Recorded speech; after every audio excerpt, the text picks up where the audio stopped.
ਪੁਸਤਕ ਸੇ ਕਿਨੇਹਾ ਦਾ ਅਗਲਾ ਭਾਗ। ਪਿੰਡ ਬਾਲੇ ਵਿਖੇ ਲੰਗਰ ਛਕਣਾ ਆਰੰਭ ਕਰਨਾ। ਤਕਰੀਬਨ 21 ਸਾਲ ਆਪਣੇ ਜਨਮ ਨਗਰ ਪਿੰਡ ਧੁੱਗੇ ਰਹਿਣ ਉਪਰੰਤ 28 ਕੁ ਸਾਲ ਦਾ ਸਮਾਂ ਸਰਗੋਧੇ 119 ਚੱਕ ਵਿੱਚ ਹੱਥਕਾਰ ਵੱਲ ਚਿੱਤ ਕਰਤਾਰ ਵੱਲ ਲਾ ਕੇ ਆਨੰਦ ਮਾਣਨ ਅਤੇ 2 ਸਾਲ ਦਾ ਸਮਾਂ ਕਰੇਰੂਏ ਮਤਲਬ ਧੌਲਪੁਰ ਬਿਤਾਉਣ ਉਪਰੰਤ ਬਾਬਾ ਜੀ ਉਸ ਸਥਾਨ 'ਤੇ ਪੁੱਜ ਚੁੱਕੇ ਸਨ ਜਿਸ ਨੂੰ ਸਤਿਗੁਰੂ ਜੀ ਨੇ ਗੁਰਸਿੱਖੀ ਪ੍ਰਚਾਰ ਦਾ ਕੇਂਦਰ ਬਣਾ ਕੇ ਬਾਬਾ ਜੀ ਪਾਸੋਂ ਸੇਵਾ ਲੈਣੀ ਸੀ।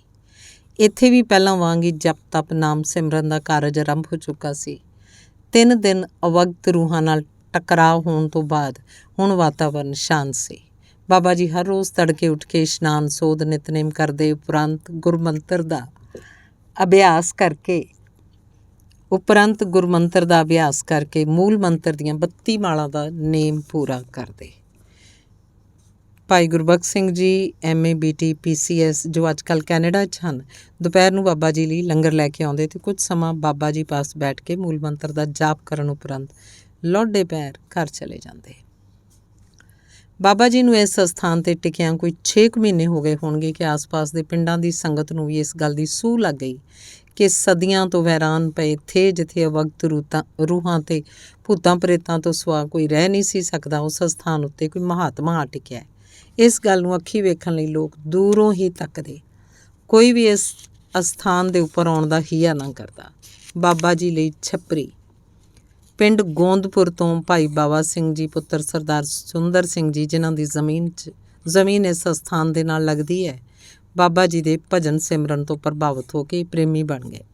ਜਿੱਥੇ ਅੱਜ ਕੱਲ੍ਹ ਗੁਰਦੁਆਰਾ ਸਾਹਿਬ ਦਾ ਨਿਸ਼ਾਨ ਸਾਹਿਬ ਹੈ, ਇਸ ਸਥਾਨ 'ਤੇ ਉਹਨਾਂ ਪ੍ਰੇਮੀਆਂ ਨੇ ਬਾਬਾ ਜੀ ਦੀ ਰਿਹਾਇਸ਼ ਲਈ ਲੱਕੜ ਦੀਆਂ ਮੋੜੀਆਂ ਗੱਡ ਕੇ ਕਾਨਿਆਂ ਦੀ ਛੱਪਰੀ ਬਣਾਤੀ ਕਿਉਂਕਿ ਗਰਮੀ ਦੇ ਦਿਨਾਂ 'ਚ ਉਸ ਉੱਚੀ ਗੁਫਾ 'ਚ ਕਾਫੀ ਹੁਮਸ ਹੋ ਜਾਂਦਾ ਸੀ। ਭਲੀ ਸੁਹਾਵੀ ਛਾਪਰੀ ਜਾਂ ਮਹਿ ਗੁਣ ਗਾਏ ਕਿਤ ਹੀ ਕਾਮਨਾ ਧੌਲਰ ਦਾ ਮਤਲਬ ਵੱਡੇ ਮਹਿਲ ਜਿੱਤ ਹਰ ਬਿਸਰਾਏ। 10-12 ਵੱਡੀਆਂ ਬੋੜਾਂ ਦੇ ਝੁੰਡ 'ਚ ਜਿੱਥੇ ਥੋੜ੍ਹੀ ਵਿਹਲੀ ਥਾਂ ਸੀ ਉੱਥੇ ਗੁਫਾ ਦੀ ਥਾਂ ਛੱਪਰੀ ਬਣ ਗਈ। ਇਸ ਛੱਪਰ ਨੂੰ ਸਫਲ ਕਰਨ ਲਈ ਵੀ ਪਹਿਲਾਂ ਵਾਲਾ ਨਿਯਮ ਜਾਰੀ ਰਿਹਾ। ਇਸ ਸਮੇਂ ਤੱਕ ਬਾਬਾ ਜੀ ਦੇ ਪ੍ਰੇਮੀ ਭਾਈ ਗੁਰਬਖਸ਼ ਸਿੰਘ ਜੀ ਕਾਲਜ 'ਚ ਪ੍ਰੋਫੈਸਰ ਲੱਗ ਗਏ ਸਨ। ਹੁਣ ਬਾਬਾ ਜੀ 1.25 ਮਹੀਨੇ ਬਾਅਦ ਜਾਪ ਦਾ ਭੋਗ ਪਾ ਕੇ ਪਿੰਡ ਧੁੱਗੇ ਮਾਤਾ ਜੀ ਪਾਸ ਜਾਂਦੇ ਅਤੇ ਇੱਕ ਰਾਤ ਪਿੰਡ ਠਹਿਰ ਕੇ ਵਾਪਸ ਆ ਜਾਂਦੇ। ਵਾਪਸ ਆਉਣ ਲੱਗੇ 3-4 ਕਿਲੋ ਭੁੱਜੀ ਹੋਈ ਕਣਕ ਦਾ ਆਟਾ ਪਿਸਾ ਕੇ ਅਤੇ ਕੁਝ ਸ਼ੱਕਰ ਨਾਲ ਲੈ ਆਉਂਦੇ। ਪਿੰਡੋਂ ਵਾਪਸ ਆ ਕੇ ਫਿਰ 40 ਦਿਨ ਲਈ ਜਾਪ ਮੂਲ ਮੰਤਰ ਜਾਂ ਕਿਸੇ ਹੋਰ ਸ਼ਬਦ ਆਰੰਭ ਕਰ ਦਿੰਦੇ ਅਤੇ ਜਦੋਂ ਭੁੱਖ ਜ਼ਿਆਦਾ ਤੰਗ ਕਰਦੀ ਤਾਂ ਥੋੜ੍ਹਾ ਜਿਹਾ ਭੁੱਜਿਆ ਹੋਇਆ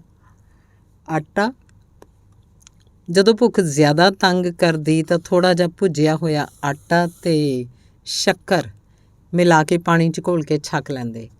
24 ਘੰਟੇ 'ਚ ਬਸ ਇੰਨਾ ਕੋਈ ਆਹਾਰ ਕਰਦੇ ਅਤੇ ਸਾਰਾ ਦਿਨ ਇਸ ਆਹਾਰ ਵਿੱਚ ਰਹਿੰਦੇ।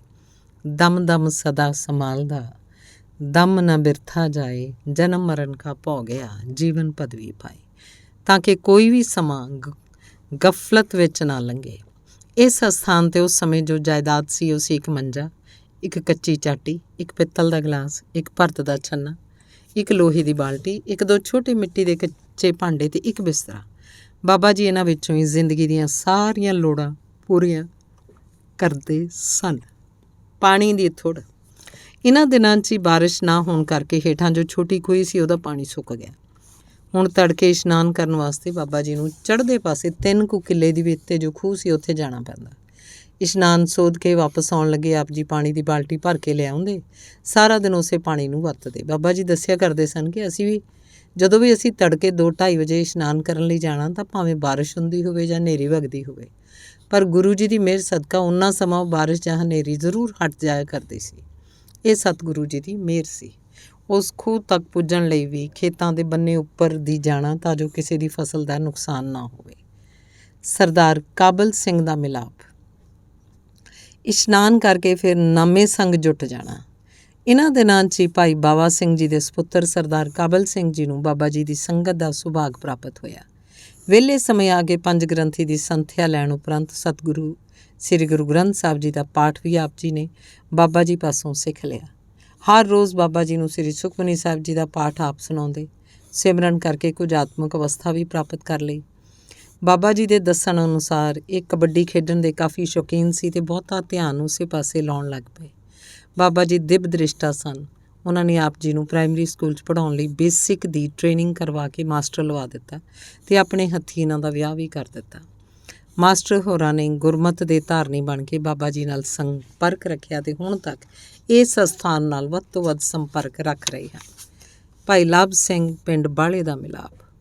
ਬਾਬਾ ਜੀ ਨੇ ਇਸ ਛੱਪਰੀ 'ਚ ਕੋਈ 6 ਕੁ ਮਹੀਨੇ ਭਜਨ ਸਿਮਰਨ ਕੀਤਾ। ਪ੍ਰਸ਼ਾਦਾ ਨਹੀਂ ਛਕਿਆ, ਕੇਵਲ ਭੁੱਜੀ ਕਣਕ ਦੇ ਆਟੇ ਅਤੇ ਸ਼ੱਕਰ ਦਾ ਆਹਾਰ ਹੀ ਕੀਤਾ। ਇੱਕ ਦਿਨ ਪਿੰਡ ਬਾਲਿਆਂ ਦੇ ਵਾਸੀ ਸਰਦਾਰ ਲਾਭ ਸਿੰਘ, ਜੋ ਬਾਬਾ ਜੀ ਦੇ ਸਿਮਰਨ ਭਜਨ ਤੋਂ ਜਾਣੂ ਹੋ ਚੁੱਕੇ ਸੀ, ਬਾਬਾ ਜੀ ਪਾਸ ਇਸ ਥੇ 'ਤੇ ਆਏ। ਨਮਸਕਾਰ ਕਰਨ ਉਪਰੰਤ ਪੁੱਛਿਆ ਕਿ ਤੁਸੀਂ ਜੋ ਜਾਪ ਆਰੰਭ ਕੀਤਾ ਹੋਇਆ ਇਹਦਾ ਭੋਗ ਕਿਸ ਦਿਨ ਪਾਉਣਾ ਹੈ। ਬਾਬਾ ਜੀ ਨੇ ਹਿਸਾਬ ਲਾ ਕੇ ਉਹਨੂੰ ਦੱਸਤਾ। ਸਰਦਾਰ ਲਾਭ ਸਿੰਘ ਜੀ ਨੇ ਪੁੱਛਿਆ ਕਿ ਉਸ ਦਿਨ ਕੋਈ ਲੰਗਰ ਕਰਨ ਦਾ ਵਿਚਾਰ ਵੀ ਹੈ ਜਾਂ ਨਹੀਂ। ਬਾਬਾ ਜੀ ਨੇ ਨਾ ਕਰ ਦਿੱਤੀ। ਜਿਸ ਦਿਨ ਜਾਪ ਦਾ ਭੋਗ ਪਿਆ, ਭਾਈ ਲਾਭ ਸਿੰਘ ਹੋਰੀ ਵੀ ਅਰਦਾਸ ਦੇ ਵਕਤ ਪੁੱਜ ਗਏ ਅਤੇ ਬੜੀ ਨਿਮਰਤਾ ਨਾਲ ਬੇਨਤੀ ਕੀਤੀ, ਮੈਂ ਆਪ ਜੀ ਦੇ ਵਾਸਤੇ ਘਰ ਪ੍ਰਸ਼ਾਦਾ ਤਿਆਰ ਕਰਵਾ ਕੇ ਆਇਆ, ਕਿਰਪਾ ਕਰਕੇ ਮੇਰੇ ਨਾਲ ਚੱਲੋ ਅਤੇ ਲੰਗਰ ਸਵੀਕਾਰ ਕਰੋ। ਬਾਬਾ ਜੀ ਨੇ ਸਾਫ਼ ਨਾ ਕਰਤੀ, ਪਰ ਸਰਦਾਰ ਲਾਭ ਸਿੰਘ ਹੋਰਾਂ ਦੇ ਬਾਰ-ਬਾਰ ਕਹਿਣ 'ਤੇ ਬਹੁਤ ਹੀ ਮਜਬੂਰ ਕਰਨ 'ਤੇ ਬਾਬਾ ਜੀ ਉਹਨਾਂ ਨਾਲ ਪਿੰਡ ਨੂੰ ਚੱਲ ਪਏ। ਚੱਲਣ ਤੋਂ ਪਹਿਲਾਂ ਉਸ ਪ੍ਰੇਮੀ ਨਾਲ ਇਹ ਬਚਨ ਕਰ ਲਿਆ ਕਿ ਅੱਜ ਤਾਂ ਮੈਂ ਤੁਹਾਡੇ ਨਾਲ ਚੱਲ ਕੇ ਲੰਗਰ ਛਕ ਲੈਣਾ, ਮੁੜ ਕੇ ਮੈਨੂੰ ਮਜਬੂਰ ਨਹੀਂ ਕਰਨਾ। 7 ਵਚਨ ਕਹਿ ਕੇ ਸਰਦਾਰ ਲਾਭ ਸਿੰਘ ਬਾਬਾ ਜੀ ਨੂੰ ਘਰ ਲੈ ਗਏ। ਆਪ ਜੀ ਲੰਗਰ ਛਕਣ ਉਪਰੰਤ ਵਾਪਸ ਆ ਕੇ ਪਿੰਡ ਧੁੱਗੇ ਮਾਤਾ ਜੀ ਨੂੰ ਮਿਲਣ ਅਤੇ ਆਪਣੀ 1.25 ਮਹੀਨੇ ਦੀ ਖੁਰਾਕ 4 ਕਿਲੋ ਭੁੱਜਿਆ ਆਟਾ ਅਤੇ ਸ਼ੱਕਰ ਲੈਣ ਚਲੇ ਗਏ। ਅਗਲੇ ਦਿਨ ਵਾਪਸ ਆ ਕੇ ਫਿਰ ਆਪਣਾ ਨਿਯਮ ਆਰੰਭ ਕਰ ਦਿੱਤਾ। ਸਰਦਾਰ ਲਾਭ ਸਿੰਘ ਬਾਬਾ ਜੀ ਦੇ ਭਜਨ ਪ੍ਰਤਾਪ ਅਤੇ ਤਿਆਗ ਤੋਂ ਬਹੁਤ ਪ੍ਰਭਾਵਿਤ ਹੋ ਚੁੱਕੇ ਸਨ। ਕੋਈ 1 ਹਫ਼ਤੇ ਬਾਅਦ ਉਹ 4 ਕੁ ਸਿੱਖ ਆਪਣੇ ਨਾਲ ਹੋਰ ਲੈ ਕੇ ਬਾਬਾ ਜੀ ਪਾਸ ਛੱਪਰੀ 'ਚ ਆ ਹਾਜ਼ਰ ਹੋਏ ਅਤੇ ਬੇਨਤੀ ਕੀਤੀ ਕਿ ਅੱਜ ਅਸੀਂ ਸੰਗਤ ਰੂਪ 'ਚ ਤੁਹਾਡੇ ਪਾਸ ਬੇਨਤੀ ਕਰਨ ਆਏ ਹਾਂ ਕਿ ਆਪ ਜੀ ਇੱਕ ਵਕਤ ਦਾ ਪ੍ਰਸ਼ਾਦਾ ਸਾਡੇ ਘਰ ਜ਼ਰੂਰ ਛਕਿਆ ਕਰੋ। ਜੇ ਤੁਸੀਂ ਘਰ ਪ੍ਰਸ਼ਾਦਾ ਛਕਣ ਨਹੀਂ ਆਉਣਾ ਤਾਂ ਮੈਂ ਆਪ ਜੀ ਪਾਸ ਇੱਥੇ ਪ੍ਰਸ਼ਾਦਾ ਪਹੁੰਚਾ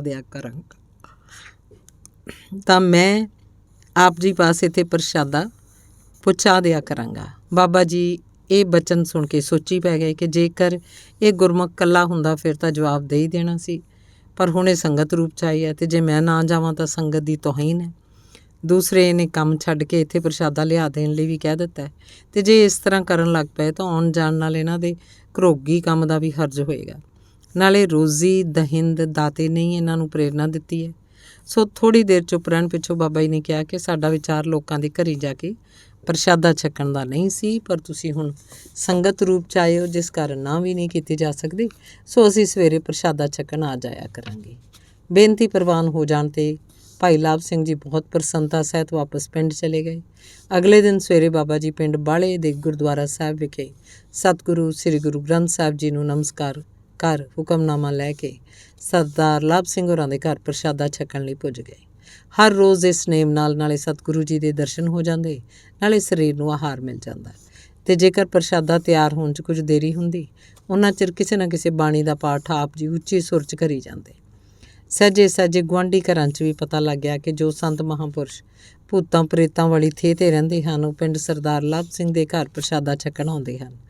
ਸੋ ਭਾਗਾਂ ਵਾਲੇ ਜੀਵ ਵੀ ਬਾਬਾ ਜੀ ਦੇ ਦਰਸ਼ਨ ਕਰਨ ਆਉਣ ਲੱਗ ਪਏ ਅਤੇ ਜਦੋਂ 4-5 ਸਰੀਰ ਇਕੱਠੇ ਹੋ ਜਾਣੇ ਤਦ ਬਾਬਾ ਜੀ ਨੇ ਗੁਰਮਤਿ ਦੀ ਕੋਈ ਨਾ ਕੋਈ ਸਾਖੀ ਸੁਣਾ ਦੇਣੀ। ਲੰਗਰ ਛਕਣ ਤੋਂ ਪਹਿਲਾਂ ਦਰਸ਼ਨ ਕਰਨ ਆਏ ਬੱਚੇ ਤੇ ਬੀਬੀਆਂ ਨੂੰ ਆਪ ਜੀ ਨੇ ਗੁਰਬਾਣੀ ਦੀ ਸੰਥਿਆ ਦੇਣੀ ਵੀ ਆਰੰਭ ਕਰਤੀ।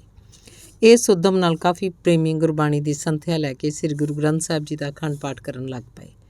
ਗੁਰੂ ਸਿੱਖਿਆ ਨੂੰ ਸਾਖੀਆਂ ਦੇ ਰੂਪ 'ਚ ਸੁਣਾਉਣ ਕਾਰਨ ਕਾਫੀ ਪ੍ਰੇਮੀਆਂ ਨੇ ਖੰਡੇ ਬਾਟੇ ਦਾ ਅੰਮ੍ਰਿਤ ਪਾਨ ਕਰਕੇ ਗੁਰੂ ਨਾਲ ਆਪਣੀ ਆਤਮਾ ਦਾ ਨਾਤਾ ਜੋੜ ਲਿਆ ਅਤੇ ਗੁਰਮਤਿ ਦੇ ਧਾਰਨੀ ਬਣ ਗਏ। ਲੰਗਰ ਤਿਆਰ ਹੋਣ ਉਪਰੰਤ ਆਪ ਜੀ ਸਰੀਰ ਨੂੰ ਆਹਾਰ ਦੇ ਕੇ ਵਾਪਸ ਮਾਰਗ ਚਲਤ ਹਰੇ ਹਰ ਗਾਈਐ ਦੀ ਕਾਰ ਕਰਦੇ, ਜਿੱਥੇ ਆਪਣੇ ਅਸਥਾਨ ਦੀ ਵਾਪਸੀ ਦਾ ਸਫ਼ਰ ਮੁਕਾਉਂਦੇ ਉੱਥੇ ਨਾਲੋਂ ਨਾਲ ਆਤਮਿਕ ਪੰਧ ਵੀ ਤੈਅ ਕਰੀ ਜਾਂਦੇ।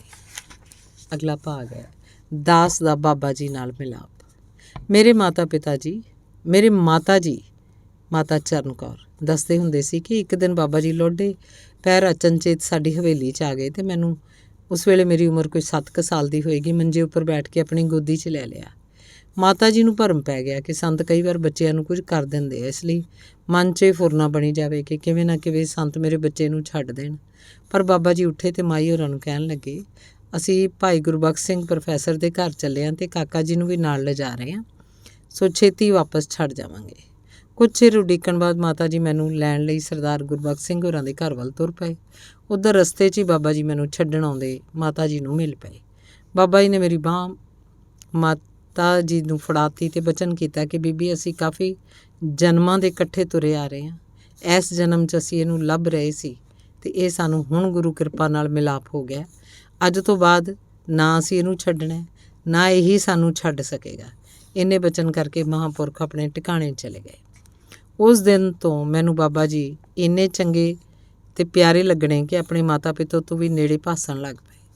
ਸਾਰੇ ਦਿਨ 'ਚ ਕੋਈ ਵੀ ਚੰਗੀ ਚੀਜ਼ ਮਿਲਣੀ ਤਾਂ ਮਨ 'ਚ ਵਿਚਾਰ ਕਿ ਇਹ ਬਾਬਾ ਜੀ ਨੂੰ ਦੇਵਾਂਗੇ, ਸਾਂਭ ਕੇ ਰੱਖ ਲੈਣੀ।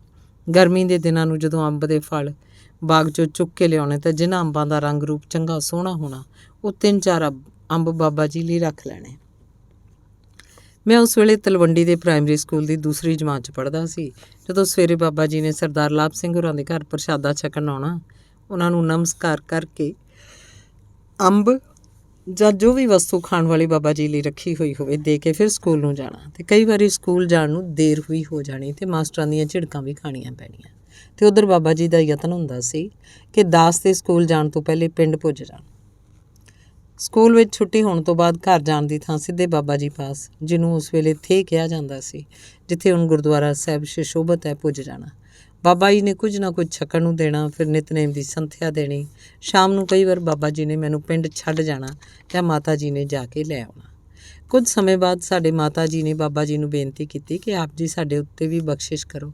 ਹਫ਼ਤੇ 'ਚੋਂ ਅੱਧੇ ਦਿਨ ਸਾਡੇ ਗ੍ਰਹਿ ਰੁੱਖਾ ਸੁੱਖਾ ਪ੍ਰਸ਼ਾਦਾ ਪ੍ਰਵਾਨ ਕਰੋ।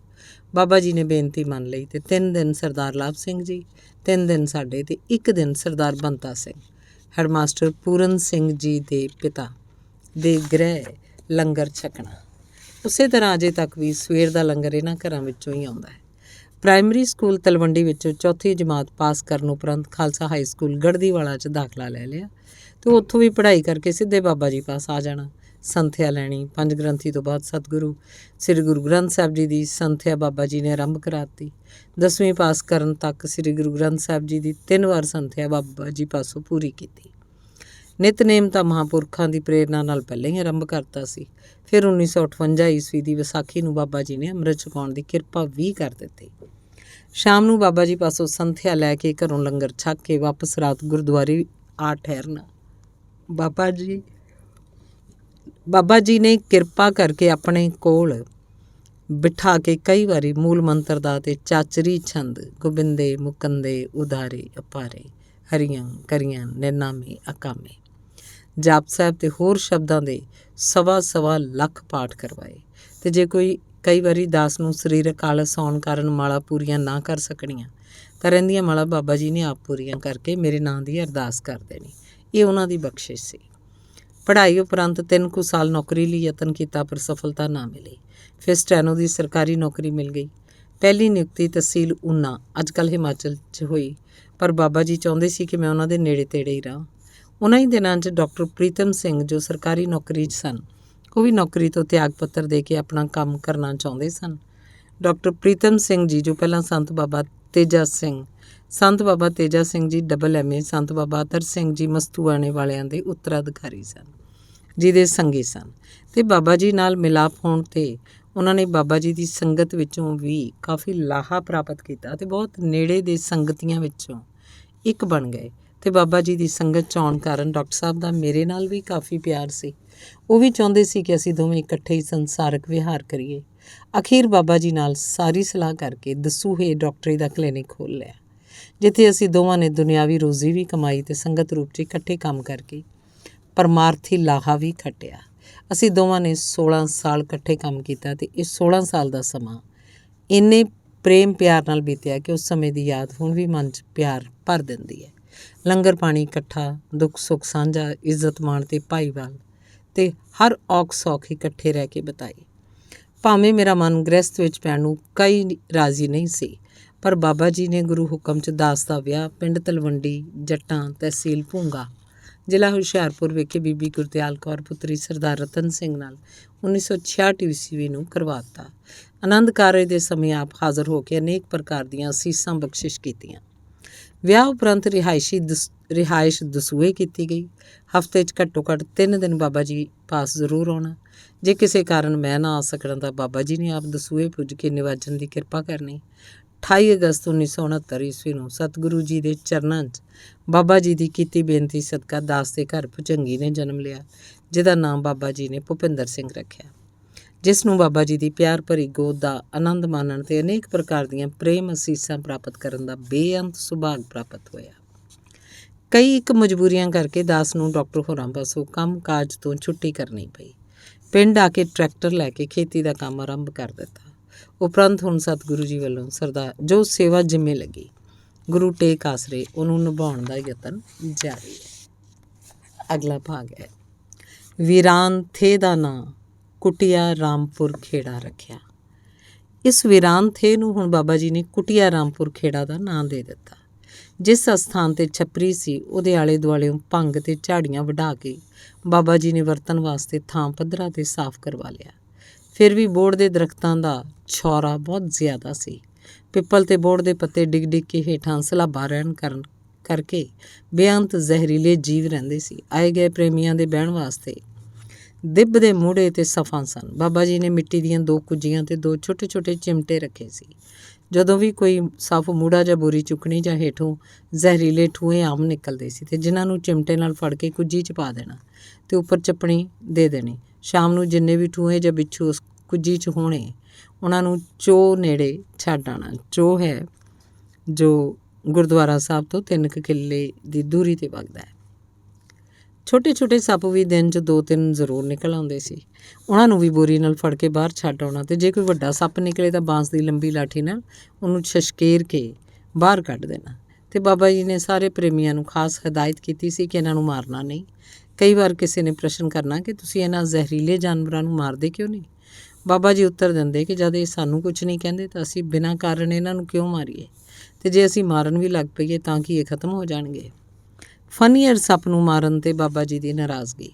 ਇਹ ਸਿਲਸਿਲਾ ਇਸੇ ਤਰ੍ਹਾਂ ਚੱਲਦਾ ਰਿਹਾ। ਇਹ ਤੋਂ ਕਾਫੀ ਸਮਾਂ ਬਾਅਦ ਦੀ ਘਟਨਾ ਜੋ ਦਾਸ ਨੇ ਆਪਣੀ ਅੱਖੀਂ ਵੇਖੀ ਉਹ ਇਸ ਪ੍ਰਕਾਰ ਹੈ ਕਿ ਨਾਮ ਅਭਿਆਸ ਕਮਾਈ ਸਮਾਗਮ ਚੱਲ ਰਿਹਾ ਸੀ।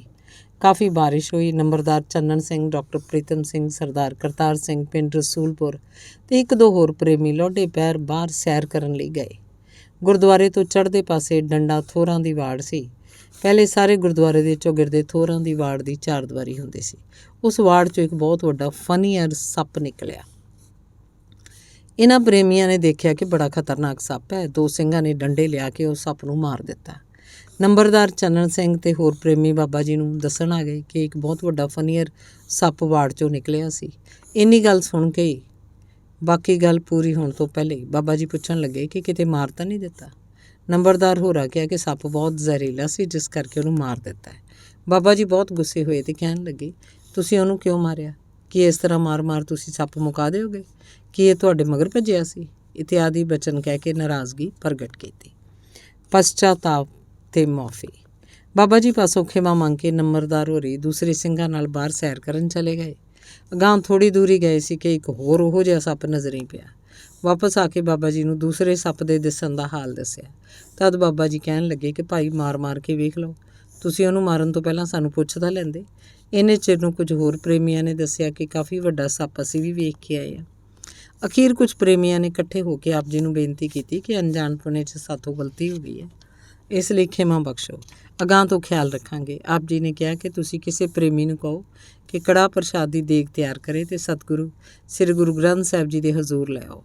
ਦੇਗ ਲੈ ਆਂਦੀ ਗਈ। ਬਾਬਾ ਜੀ ਨੇ ਸਤਿਗੁਰੂ ਸ੍ਰੀ ਗੁਰੂ ਗ੍ਰੰਥ ਸਾਹਿਬ ਜੀ ਦੇ ਅੱਗੇ ਖਲੋ ਕੇ ਅਰਦਾਸ ਕੀਤੀ ਕਿ ਸਤਿਗੁਰੂ ਜੀ, ਅਸੀਂ ਭੁੱਲਣਹਾਰ ਜੀਵ ਹਾਂ, ਸਿੰਘਾਂ ਪਾਸੋਂ ਗਲਤੀ ਹੋ ਗਈ ਹੈ, ਉਹਦੀ ਖਿਮਾ ਬਖਸ਼ੋ ਅਤੇ ਗਾਂ ਲਈ ਸੁਮਤ ਬਖਸ਼ੋ। ਅਰਦਾਸ ਤੋਂ ਬਾਅਦ ਪ੍ਰਸ਼ਾਦ ਵਰਤਾਇਆ ਗਿਆ। ਲਗਾਤਾਰ 6 ਦਿਨ ਸਮਾਗਮ ਚੱਲਦਾ ਰਿਹਾ। ਕਿਸੇ ਪ੍ਰਕਾਰ ਦਾ ਕੋਈ ਵੀ ਜ਼ਹਿਰੀਲਾ ਜੀਵ ਕਿਸੇ ਨੂੰ ਵਿਖਾਈ ਨਹੀਂ ਦਿੱਤਾ। ਬਾਬਾ ਜੀ ਦਾ ਮਨ ਬਹੁਤ ਹੀ ਕੋਮਲ ਅਤੇ ਦਇਆਵਾਨ ਸੀ। ਉਹ ਅਕਾਰਨ ਹੀ ਕਿਸੇ ਜੀਵ ਨੂੰ ਰਤਾ ਵੀ ਤੰਗ ਕਰਨ ਦੇ ਹੱਕ 'ਚ ਨਹੀਂ ਸਨ। ਆਪ ਜੀ ਕਿਹਾ ਕਰਦੇ ਸਨ ਕਿ ਜੇ ਉਸ ਮਾਲਕ ਨੂੰ ਪਛਾਨਣਾ ਹੈ ਤਾਂ ਜਾਤ ਮੈਂ ਜੋਤ, ਜੋਤ ਮੈਂ ਜਾਤਾ, ਅਕਲ ਕਲਾ ਭਰਪੂਰ ਰਿਹਾ ਅਤੇ ਸਭ ਮੈਂ ਜੋਤ ਜੋਤ ਹੈ ਸੋਈ ਦੇ ਧਾਰਨੀ ਬਣਨਾ ਪਏਗਾ। ਕਿਉਂਕਿ ਗੁਰਦੇਵ 9ਵੇਂ ਸਤਿਗੁਰੂ ਜੀ ਦਾ ਫੁਰਮਾਨ ਹੈ ਕਿ ਘਟ ਘਟ ਮੈਂ ਹਰ ਜੂ ਬਸੈ ਸੰਤਨ ਕਿਹੋ ਪੁਕਾਰ। ਅਤੇ ਪੰਜਵੇਂ ਸਤਿਗੁਰੂ ਜੀ ਦਾ ਹੁਕਮ ਹੈ, ਘਟ ਘਟ ਬਸੰਤ ਵਸ ਦੇਵੈ ਪਾਰ ਬ੍ਰਹਮ ਪਰਮੇਸ਼ਰ। ਅਤੇ ਘਟ ਘਟ ਅੰਤਰ ਰਵਿਆ ਸੋਏ ਤਿਸ ਬਿਨ ਬੀਜੋ ਨਹੀਂ ਕੋਈ। ਬੀਜੋ ਦਾ ਮਤਲਬ ਹੋਰ। ਅਤੇ ਜਿਸ ਨੇ ਘਟ ਘਟ ਅੰਤਰ ਪਾਰ ਬ੍ਰਹਮ ਨਮਸਕਾਰਿਆ, ਇੱਕ ਸੁਵਿਣ ਹੋਰ ਦੂਜਾ ਨਾਹੀਂ ਬਾਬਾ ਨਾਨਕ ਇਸ ਮਤ ਸਾਰੀ ਜੀਓ। ਇਸ ਕਰਕੇ ਸਭੇ ਸਾਂਝੀ ਵਾਲ ਸਦਾਇਨ ਤੂੰ ਕਿਸੇ ਨਾ ਦਿਸੇ ਬਾਹਰਾ ਜੀਓ। ਇਸ ਪ੍ਰਕਾਰ ਹੋਰ ਬੇਅੰਤ ਥਾਵਾਂ 'ਤੇ ਸਤਿਗੁਰਾਂ ਨੇ ਸਾਰਿਆਂ ਵਿੱਚ ਉਸ ਇੱਕ ਕਰਤੇ ਦੀ ਜੋਤ ਨੂੰ ਦੇਖਣ ਦਾ ਹੁਕਮ ਕੀਤਾ ਹੈ, ਜਿਸ ਨੂੰ ਪ੍ਰਭੂ ਜੀ ਦੀ ਜੋਤ ਸਾਰਿਆਂ 'ਚ ਦਿਸ ਪੈਂਦੀ ਹੈ। ਫਿਰ ਉਹ ਕਿਸੇ ਨੂੰ ਦੁੱਖ ਪਹੁੰਚਾਉਣਾ ਤਾਂ ਇੱਕ ਪਾਸੇ ਰਿਹਾ, ਮੰਦਾ ਬੋਲਣ ਤੋਂ ਵੀ ਸੰਕੋਚ ਕਰਦਾ ਹੈ। ਫਰੀਦਾ ਖਾਲਕ ਖਲਕ ਮੈਂ ਖਲਕ ਵਸੈ ਰੱਬ ਮਾਹੇ, ਮੰਦਾ ਕਿਸ ਨੂੰ ਆਖੀਐ ਜਾਂ ਤਿਸ ਬਿਨ ਕੋਈ ਨਾਹੀ। ਤਥਾ ਇੱਕ ਫਿੱਕਾ ਨਾ ਗਾਲੈ ਸਭਨਾ ਮੈਂ ਸੱਚਾ ਤਨੀ, ਹਿਆਉ ਨ ਕਹੀ ਠਾਏ ਮਾਣਕ ਸਭ ਅਮੁੱਲ ਵੇ। ਫਿਰ ਤਾਂ ਤੇਰੇ ਜੀ ਜੀਆਂ ਕਾ ਤੋਹੇ ਵਾਲੀ ਗੱਲ ਬਣ ਜਾਂਦੀ ਹੈ। ਇਹ ਨਿਰਾ ਪੜ੍ਹ ਲੈਣ ਜਾਂ ਫੋਕਾ ਗਿਆਨ ਘੋਟ ਲੈਣ ਨਾਲ ਨਹੀਂ, ਸਗੋਂ ਨਾਮ ਸਿਮਰਨ ਅਤੇ ਬੰਦਗੀ ਨਾਲ ਹੀ ਸੰਭਵ ਹੈ। ਬਾਬਾ ਜੀ ਪੈਦਲ ਸਫ਼ਰ ਕਰਦਿਆਂ ਹੋਇਆਂ ਰਸਤੇ 'ਚ ਕੀੜੀਆਂ ਕਾਢਿਆਂ ਉੱਪਰ ਵੀ ਪੈਰ ਨਹੀਂ ਸੀ ਰੱਖਦੇ। ਆਪ ਪੈਰ ਰੱਖਣਾ ਇੱਕ ਪਾਸੇ ਰਿਹਾ, ਸਗੋਂ ਪਿੱਛੇ ਆਉਣ ਵਾਲੇ ਨੂੰ ਸੁਚੇਤ ਕਰ ਦੇਣਾ ਕਿ ਪੈਰ ਸਾਵਧਾਨਤਾ ਨਾਲ ਰੱਖੀ। ਅਗਲਾ ਭਾਗ ਹੈ ਭਾਈ ਮਹਿੰਦਰ ਸਿੰਘ ਜੀ ਨੂੰ ਹਰ ਰੋਜ਼ ਸੱਪ ਮਿਲਣਾ। ਇਹਨਾਂ ਦਿਨਾਂ ਦੀ ਹੱਡਬੀਤੀ ਘਟਨਾ ਮਹਿੰਦਰ ਸਿੰਘ ਜੀ, ਜੋ ਕਿ ਬਾਬਾ ਜੀ ਦੀ ਜੀਪ ਦੇ ਡਰਾਈਵਰ ਸਨ, ਨੇ ਦੱਸੀ ਕਿ ਬਾਬਾ ਜੀ ਕਿਸੇ ਕੰਮ ਗੁਰਦੁਆਰਾ ਸਾਹਿਬ ਤੋਂ ਬਾਹਰ ਗਏ ਸੀ। ਗੁਫਾ 'ਚ ਇੱਕ ਬਹੁਤ ਭਾਰੀ ਫਨੀਅਰ ਸੱਪ ਆ ਵੜਿਆ। ਗੁਰਦੁਆਰਾ ਸਾਹਿਬ ਦੇ ਸੇਵਾਦਾਰ ਤੇ 2-4 ਹੋਰ ਪ੍ਰੇਮੀ ਉਸ ਸੱਪ ਨੂੰ ਮਾਰਨ ਦਾ ਯਤਨ ਕਰ ਰਹੇ ਸੀ। ਗੁਫਾ 'ਚ ਹਨੇਰਾ ਸੀ। ਸੱਪ ਕਾਫੀ ਵੱਡਾ ਤੇ ਖਤਰਨਾਕ ਹੋਣ ਕਾਰਨ ਗੁਫਾ ਅੰਦਰ ਵੜਨ ਦਾ ਕੋਈ ਵੀ ਹਿਆ ਨਹੀਂ ਸੀ ਕਰਦਾ। ਸਾਰਿਆਂ ਨੇ ਸਲਾਹ ਬਣਾਈ ਕਿ ਗੈਸ ਜਗਾ ਕੇ ਲੋ ਦਾ ਪ੍ਰਬੰਧ ਕੀਤਾ ਜਾਏ। ਇੱਕ ਪ੍ਰੇਮੀ ਗੈਸ ਜਗਾ ਕੇ ਲੈ ਆਇਆ। 2-3 ਸੇਵਾਦਾਰਾਂ ਨੇ ਬਿਜਲੀ ਦੀਆਂ ਤਾਰਾਂ ਮੂਹਰਿਓਂ ਨੰਗੀਆਂ ਕਰਕੇ ਲੰਬੇ ਬਾਂਸ ਨਾਲ ਬੰਨ੍ਹ ਕੇ ਲਿਆਂਦੀਆਂ, ਤਾਂ ਜੋ ਦੂਰੋਂ ਹੀ ਸੱਪ ਨੂੰ ਬਿਜਲੀ ਦਾ ਕਰੰਟ ਲਾ ਕੇ ਮਾਰਤਾ ਜਾਏ। ਜਗਦਾ ਗੈਸ ਗੁਫਾ ਅੰਦਰ ਲੱਕੜ 'ਚ ਅੜਾ ਕੇ ਰੱਖ ਦਿੱਤਾ। ਪਲੱਗ 'ਚ ਤਾਰਾਂ ਲਾ ਕੇ ਇੱਕ ਪ੍ਰੇਮੀ ਨੇ ਸੱਪ ਨੂੰ ਕਰੰਟ ਲਾਇਆ। ਜਿਉਂ ਹੀ ਸੱਪ ਨੂੰ ਕਰੰਟ ਲੱਗਾ, ਉਹਨੇ ਇੰਨੇ ਜ਼ੋਰ ਦੀ ਫੁੰਕਾਰਾ ਮਾਰਿਆ ਕਿ ਗੈਸ ਬੁਝ ਗਿਆ। ਸਾਰੇ ਪ੍ਰੇਮੀ ਡਰ ਕੇ ਭੈ-ਭੀਤ ਹੋ ਗਏ। ਮਹਿੰਦਰ ਸਿੰਘ ਨੇ ਦੱਸਿਆ ਕਿ ਮੈਂ ਸਾਰਿਆਂ ਨੂੰ ਕਿਹਾ, ਤੁਸੀਂ ਹਟ ਜਾਓ, ਮੈਂ ਇਹਨੂੰ ਮਾਰਦਾ। ਇੱਕ ਬੋਰੀ ਲੈ ਕੇ ਮਿੱਟੀ ਦੇ ਤੇਲ ਨਾਲ ਭਿਉਂ ਲਈ, ਉਹਨੂੰ ਬਾਂਸ ਉੱਪਰ ਰੱਖ ਕੇ ਅੱਗ ਲਾ ਲਈ ਅਤੇ ਅੱਗ ਨਾਲ ਸੜਦੀ ਬੋਰੀ ਸੱਪ 'ਤੇ ਸੁੱਟਤੀ ਅਤੇ ਜਿਸ ਨਾਲ ਸੱਪ ਸੜ ਕੇ ਮਰ ਗਿਆ। ਸ਼ਾਮ ਨੂੰ ਜਦੋਂ ਬਾਬਾ ਜੀ ਆਏ, ਸੰਗਤ ਨੇ ਸੱਪ ਮਾਰਨ ਦੀ ਸਾਰੀ ਵਿਥਿਆ ਬਾਬਾ ਜੀ ਨੂੰ ਦੱਸੀ। ਬਾਬਾ ਜੀ ਸਾਰੀ ਸੰਗਤ ਨੂੰ ਬਹੁਤ ਗੁੱਸੇ ਹੋਏ। ਖਾਸ ਕਰਕੇ ਮਹਿੰਦਰ ਸਿੰਘ ਨੂੰ ਕੋਲ ਸੱਦ ਕੇ ਕਹਿਣ ਲੱਗੇ, ਤੂੰ ਬਹੁਤ ਮਾੜਾ ਕੰਮ ਕੀਤਾ ਹੈ।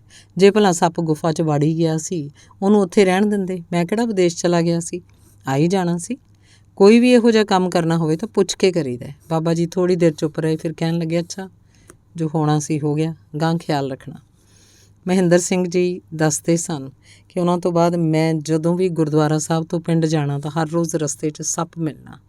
ਲਗਾਤਾਰ 3-4 ਦਿਨ ਜਦੋਂ ਇਸੇ ਤਰ੍ਹਾਂ ਹੋਇਆ ਤਾਂ ਮੈਂ ਬਾਬਾ ਜੀ ਪਾਸ ਬੇਨਤੀ ਕੀਤੀ ਕਿ ਮੈਨੂੰ ਹਰ ਰੋਜ਼ ਰਸਤੇ 'ਚ ਸੱਪ ਮਿਲਦਾ।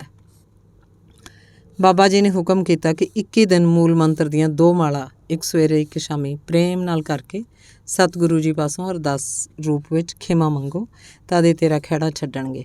ਅਤੇ ਜਿਸ ਦਿਨ ਮਾਲਾ ਪੂਰੀਆਂ ਹੋ ਜਾਣ ਤਦ ਕੜਾਹ ਪ੍ਰਸ਼ਾਦ ਦੀ ਦੇਗ ਬਣਵਾ 1.25 ਰੁਪਇਆ ਸਤਿਗੁਰੂ ਜੀ ਦੀ ਗੋਲਕ 'ਚ ਪਾ ਕੇ ਅਰਦਾਸ ਕਰਾਈ।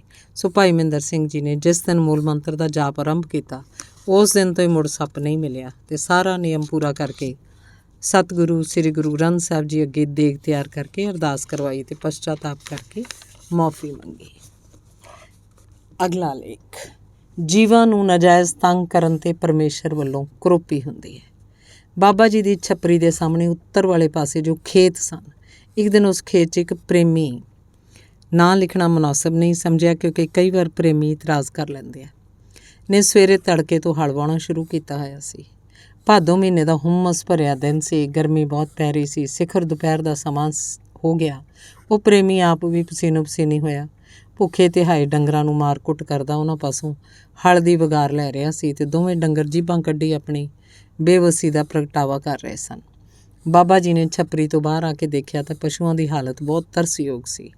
ਮਨ 'ਚ ਦਇਆ ਆਈ ਅਤੇ ਮਨ ਬਣਾ ਲਿਆ ਕਿ ਜਦੋਂ ਹੁਣ ਇਹ ਹਲ ਦਾ ਫੇਰਾ ਲੈ ਕੇ ਸਾਡੇ ਕੋਲ ਆਇਆ ਅਤੇ ਅਸੀਂ ਬੇਨਤੀ ਜ਼ਰੂਰ ਕਰ ਦੇਣੀ ਹੈ ਕਿ ਰਹਿੰਦਾ ਕੰਮ ਜ਼ਰਾ ਗਰਮੀ ਹਟੀ ਅਤੇ ਸ਼ਾਮ ਨੂੰ ਕਰ ਲਏ। ਇਹਨਾਂ ਪਸ਼ੂਆਂ ਨੂੰ ਛੱਡ ਕੇ ਪੱਠੇ ਪਾਣੀ ਦੀ ਸੇਵਾ ਕਰੇ ਤੇ ਥੋੜ੍ਹਾ ਆਰਾਮ ਕਰਨ ਦੇਵੇ।